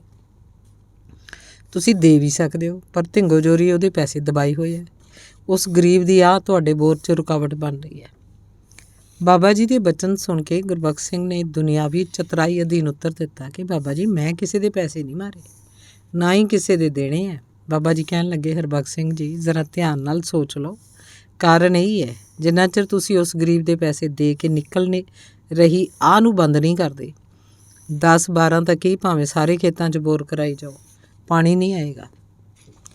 ਗਰੀਬ ਦੀ ਆਹ ਬਹੁਤ ਦੂਰ ਤੱਕ ਅਸਰ ਕਰਦੀ ਹੈ। ਭਾਵੇਂ ਉਸ 'ਚ ਇਹ ਸਮਰੱਥਾ ਨਹੀਂ ਕਿ ਉਹ ਤੁਹਾਡੇ ਪਾਸੋਂ ਜ਼ੋਰ ਨਾਲ ਜਾਂ ਸਰਕਾਰੀ ਦਰਬਾਰੇ ਫਰਿਆਦ ਕਰਕੇ ਪੈਸੇ ਲੈ ਲਏ, ਪਰ ਉਸ ਗਰੀਬ ਦੇ ਅੰਦਰੋਂ ਹਰ ਵੇਲੇ ਨਿਕਲ ਰਹੀ ਬਦਅਸੀਸ ਤੇ ਆ ਤੁਹਾਡੇ ਕੰਮ 'ਚ ਰੁਕਾਵਟ ਬਣ ਰਹੀ ਹੈ। ਜ਼ਰਾ ਧਿਆਨ ਨਾਲ ਆਪਣੇ ਅੰਦਰ ਝਾਤੀ ਮਾਰੋ। ਕਾਰਨ ਇਹੀ ਹੈ, ਸਰਦਾਰ ਹਰਬਖਸ਼ ਸਿੰਘ ਨੂੰ ਪਤਾ ਤਾਂ ਸੀ, ਜਦੋਂ ਆਪ ਜੀ ਨੇ ਦੁਬਾਰਾ ਦ੍ਰਿੜਤਾ ਭਰੇ ਸੱਚੇ ਬਚਨ ਸਰਵਣ ਕੀਤੇ, ਜਦੋਂ ਆਪ ਜੀ ਦੇ ਦੁਬਾਰਾ ਦ੍ਰਿੜਤਾ ਭਰੇ ਸੱਚੇ ਬਚਨ ਸਰਵਣ ਕੀਤੇ ਤਾਂ ਅੰਦਰੋਂ ਜੋ ਅਸਲੀਅਤ ਸੀ ਉਹ ਮਲੰਮੇ ਦਾ ਪਰਦਾ ਤੋੜ ਕੇ ਬਾਹਰ ਆ ਗਈ। ਸਰਦਾਰ ਹਰਬਖਸ਼ ਸਿੰਘ ਨੇ ਕਿਹਾ ਕਿ ਬਾਬਾ ਜੀ, ਆਪ ਜੀ ਦਾ ਬਚਨ ਸੱਤ ਹੈ। ਮੈਂ ਇੱਕ ਗਰੀਬ ਦੇ 280 ਰੁਪਏ ਦੇਣੇ ਹੈ। 2 ਸਾਲ ਹੋ ਗਏ। ਉਹਨੇ ਕਈ ਵਾਰੀ ਮੰਗੇ ਪਰ ਮੈਂ ਉਹਨੂੰ ਦਿੱਤੇ ਨਹੀਂ। ਆਪ ਜੀ ਨੇ ਸਰਦਾਰ ਹਰਬਖਸ਼ ਸਿੰਘ ਜੀ ਨੂੰ ਕਿਹਾ ਕਿ ਸਰਦਾਰ ਜੀ, ਜੇ ਬੋਰ 'ਚੋਂ ਪਾਣੀ ਲੈਣਾ ਤਾਂ ਪਹਿਲਾਂ ਉਸ ਗਰੀਬ ਦੇ ਪੈਸੇ ਜਿੰਨੇ ਦੇਣੇ ਹੈ ਉਹਨੂੰ ਮੂਲ ਨਾਲ ਵਿਆਜ ਵੀ ਦੇ ਕੇ ਆਓ, ਤਦ ਉਹਦੀ ਖੁਸ਼ੀ ਹੋਏਗੀ। ਪੈਸੇ ਦੇਣ ਉਪਰੰਤ ਗੁਰੂ ਮਹਾਰਾਜ ਜੀ ਦੇ ਚਰਨਾਂ 'ਚ ਕੜਾਹ ਪ੍ਰਸ਼ਾਦ ਦੀ ਦੇਗ ਕਰਵਾ ਕੇ ਕੀਤੀ ਭੁੱਲ ਦੀ ਮਾफ़ੀ ਲਈ ਅਰਦਾਸ ਕਰਾਓ। ਤੁਹਾਨੂੰ ਪਾਣੀ ਉਸੇ ਬੋਰ 'ਚੋਂ ਹੀ ਮਿਲ ਜਾਏਗਾ। ਸਰਦਾਰ ਹਰਬਖਸ਼ ਸਿੰਘ ਦੇ ਮਨ 'ਚ ਆਪ ਜੀ ਦੇ ਸੱਚੇ ਬਚਨਾਂ ਨੇ ਘਰ ਕੀਤਾ। ਮਨ 'ਚ ਪਛਤਾਵਾ ਹੋਇਆ। ਬਾਬਾ ਜੀ ਨਾਲ ਪੈਸੇ ਦੇਣ ਦਾ ਬਚਨ ਕਰਕੇ ਵਿਦਾਇਗੀ ਲਈ ਘਰ ਜਾ ਕੇ ਪੈਸੇ ਇਕੱਤਰ ਕੀਤੇ। ਉਸ ਪ੍ਰੇਮੀ ਨੂੰ ਘਰ ਸੱਦ ਕੇ ਮੂਲ ਦੇ ਨਾਲ 50 ਰੁਪਏ ਹੋਰ ਪਾਤੇ। 330 ਰੁਪਏ ਮਿਲਣ ਨਾਲ ਉਸ ਗਰੀਬ ਦੇ ਮਨ 'ਚ ਕਈ ਆਸਾਂ ਉਮੀਦਾਂ ਜਾਗ ਪਈਆਂ। ਭਾਵੇਂ ਉਹਦੇ ਪੈਸੇ ਹੀ ਉਹਨੂੰ ਮਿਲੇ ਸੀ, ਪਰ ਅਚਾਨਕ ਮਰੀ ਹੋਈ ਰਕਮ ਸਮੇਤ ਵਿਆਜ ਮਿਲਣ ਨਾਲ ਉਹਦਾ ਅੰਦਰ ਖਿੜ ਗਿਆ। ਉਹ ਅਸੀਸਾਂ ਦਿੰਦਾ ਘਰ ਨੂੰ ਚਲਾ ਗਿਆ। ਅਗਲੇ ਦਿਨ ਸਰਦਾਰ ਹਰਬਖਸ਼ ਸਿੰਘ ਨੇ ਘਰੋਂ ਰਸਦ ਖੜੀ ਗੁਰਦੁਆਰਾ ਸਾਹਿਬ ਆ ਕੇ ਪ੍ਰਸ਼ਾਦ ਬਣਵਾਇਆ। ਬਾਬਾ ਜੀ ਨੇ ਅਰਦਾਸ ਕੀਤੀ ਕਿ ਮਹਾਰਾਜ ਜੀ, ਇਹ ਪ੍ਰੇਮੀ ਹੋਈ ਭੁੱਲ ਨੂੰ ਦੂਰ ਕਰਕੇ ਹੁਣ ਆਪ ਜੀ ਪਾਸੋਂ ਮਾफ़ੀ ਮੰਗਣ ਲਈ ਹਾਜ਼ਰ ਹੋਇਆ। ਅਣਜਾਣ ਜਾਣ ਕੇ ਖਿਮਾ ਕਰੋ ਅਤੇ ਆਪਣੇ ਭਾਣੇ 'ਚ ਮਨੋਕਾਮਨਾ ਦੀ ਪੂਰਤੀ ਕਰੋ। ਅਰਦਾਸ ਉਪਰੰਤ ਪ੍ਰਸ਼ਾਦ ਲੈ ਕੇ ਸਰਦਾਰ ਹਰਬਖਸ਼ ਸਿੰਘ ਸਿੱਧਾ ਬੋਰ ਵਾਲੇ ਖੇਤ 'ਚ ਪੁੱਜਾ। ਕਾਰੀਗਰਾਂ ਨੇ 2-4 ਬੋਕੀਆਂ ਬੋਰ 'ਚ ਮਾਰ ਕੇ ਚੜੀ ਰੇਤਾ ਕੱਢੀ ਅਤੇ ਬੋਰ ਦਾ ਸਮਾਨ ਵਿੱਚ ਪਾ ਦਿੱਤਾ। ਸਾਰੀ ਤਿਆਰੀ ਹੋ ਜਾਣ ਉਪਰੰਤ ਟਿਊਬਵੈੱਲ ਚਲਾਇਆ ਗਿਆ। ਪਾਣੀ ਬੇਅੰਤ ਆਇਆ। ਸਾਰੇ ਹੈਰਾਨ ਸੀ, ਪਰ ਵਿਚਲੀ ਗੱਲ ਦਾ ਕਿਸੇ ਨੂੰ ਪਤਾ ਨਹੀਂ ਸੀ। ਤਕਰੀਬਨ ਅੱਜ 30 ਸਾਲ ਤੋਂ ਉੱਤੇ ਦਾ ਸਮਾਂ ਹੋ ਗਿਆ। ਨਿਰੰਤਰ ਉਹ ਬੋਰ ਲਗਾਤਾਰ ਪਾਣੀ ਦੇ ਰਿਹਾ ਹੈ। ਸੋ ਇਹ ਘਟਨਾ ਲਿਖਣ ਤੋਂ ਭਾਵ ਹੈ ਕਿ ਪਰਮੇਸ਼ਰ ਹਰ ਪ੍ਰਾਣੀ ਮਾਤਰ 'ਚ ਵਸਦਾ ਹੈ। ਜਦੋਂ ਆਪਾਂ ਕਿਸੇ ਦੇ ਮਨ ਨੂੰ ਕਿਸੇ ਕਾਰਨ ਵੀ ਠੇਸ ਪਹੁੰਚਾਉਂਦੇ ਹਾਂ ਤਾਂ ਜਿੱਥੇ ਸਾਡੇ ਆਤਮਿਕ ਪੰਧ 'ਚ ਬਹੁਤ ਵੱਡਾ ਨੁਕਸਾਨ ਕਰਦਾ ਹੈ, ਉੱਥੇ ਦੁਨਿਆਵੀ ਕੰਮਾਂ 'ਚ ਵੀ ਰੁਕਾਵਟ ਹੋ ਖੜੋਂਦੀ ਹੈ। ਇਸੇ ਲਈ ਬਾਬਾ ਫਰੀਦ ਜੀ ਨੇ ਫਰਮਾਨ ਕੀਤਾ ਹੈ, ਸਭਨਾ ਮਨ ਮਾਣਕ ਠਾਹਣ ਮੂਲ ਮਚੰਗਵਾ, ਜੇ ਤੋ ਪਿਰੀਆ ਦੀ ਸਿੱਖ ਜਾਂ ਨਾ ਠਾਹੀ ਕਹੀਦਾ। ਅਤੇ ਭਾਈ ਨੰਦ ਲਾਲ ਜੀ ਦਾ ਵੀ ਫਰਮਾਨ ਹੈ, ਖਾਲਕ ਕੀ ਜਾਣ ਕੇ ਖਲਕ ਦੁਖਾਵੇ ਨਾਹੀਂ, ਖਲਕ ਦੁਖੇ ਜਬ ਨੰਦ ਜੀ ਖਾਲਕ ਕੋਪੇ ਦਾ ਹੈ। ਬਾਬਾ ਫਰੀਦ ਜੀ ਨੇ ਵੀ ਮੁੜ ਕਿਹਾ, ਫਰੀਦਾ ਖਾਲਕ ਖਲਕ ਮੈਂ, ਖਲਕ ਵਸੈ ਰੱਬ ਮਾਹੇ, ਮੰਦਾ ਕਿਸ ਨੂੰ ਆਖੀਏ ਜਦ ਤਿਸ ਬਿਨ ਕੋਈ ਨਾਹੀ। ਸਭਨਾ ਵਿੱਚ ਤੂੰ ਵਰਤਦਾ ਸਾਹਾ, ਸਭ ਤੁਝੇ ਧਿਆਵੇ ਦਿਨ ਰਾਤ। ਆਪਾਂ ਨੂੰ ਗੁਰੂ ਹੁਕਮ ਸਮਝ ਲੈਣਾ ਚਾਹੀਦਾ ਹੈ ਕਿ ਸਭਨਾ ਵਿੱਚ ਵਰਤੈ ਇੱਕ ਸੋਈ, ਸਭ ਤੇਰੀ ਤੂੰ ਸਭ ਸਦਾ, ਸਭ ਤੁਧ ਉਪਾਇਆ, ਸਭਨਾ ਵਿੱਚ ਤੂੰ ਵਰਤਦਾ ਤੂੰ ਸਭਨੀ ਧਿਆਇਆ। ਜੇ ਆਪਾਂ ਕਿਸੇ ਦੀ ਲੋੜ ਪੂਰੀ ਕਰਕੇ ਕਿਸੇ ਨੂੰ ਸੁੱਖ ਦੇਣ ਦਾ ਕਾਰਨ ਨਾ ਬਣ ਸਕੀਏ, ਉੱਥੇ ਆਪਾਂ ਨੂੰ ਅਕਾਰਨ ਹੀ ਕਿਸੇ ਦੀ ਬਦਦੁਆ ਦੇ ਭਾਗੀ ਵੀ ਨਹੀਂ ਬਣਨਾ ਚਾਹੀਦਾ। ਗੁਰੂ ਪਾਤਸ਼ਾਹ ਨੇ ਪਰਾਏ ਹੱਕ ਤੋਂ ਬਚਣ ਲਈ ਬਹੁਤ ਸਾਵਧਾਨ ਕੀਤਾ। ਗੁਰਬਾਣੀ 'ਚ ਪਹਿਲੇ ਸਤਿਗੁਰਾਂ ਨੇ ਹੁਕਮ ਕੀਤਾ ਹੈ, ਹੱਕ ਪਰਾਇਆ ਨਾਨਕਾ ਉਸ ਸੂਅਰ ਉਸ ਗਾਏ, ਗੁਰਪੀਰ ਹਾਮਾ ਤਾਂ ਭਰੇ ਜਾਂ ਮੁਰਦਾਰ ਨਾ ਖਾਏ। ਧੰਨਵਾਦ।